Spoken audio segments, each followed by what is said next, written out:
আমি আবৃত্তি করছি মোহাম্মদ শহীদুজ্জামান রচিত অমর মানসী কবিতা। ছাত্র জীবনের সরল সকাল, সন্ধ্যায় আর বিকেলে খাতার পাতায় স্বপ্ন আঁকতাম অতিশয় গোপনে, কখনো শব্দে, কখনো নীরবতায়।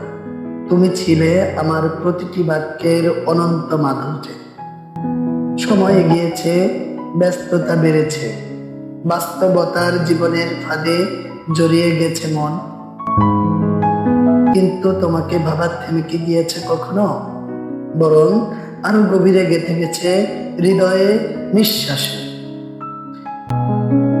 বুকের বাঁ পাশে যেখানে হৃদয় নামক যন্ত্রটার বাস, তুমি আছো মধ্যখানে সুরের মতো আলো ছড়ানো, ভোরের মতো নয় আশপাশ। দিনের শেষে ক্লান্ত চোখ মুদলেও স্বপ্নের প্রথম দৃশ্যপটে তুমি ছড়াও ঢেউ।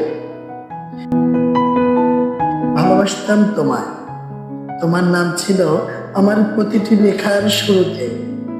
ভালোবাসি এখনো, তুমি আছো আর থাকবে আমার প্রতিটি নীরব দীর্ঘশ্বাস জুড়ে। এ জীবন যত দূরেই থাক, আসুক না যত ক্লান্তি, তোমার উপস্থিতি আমার শক্তি, আমার শান্তি।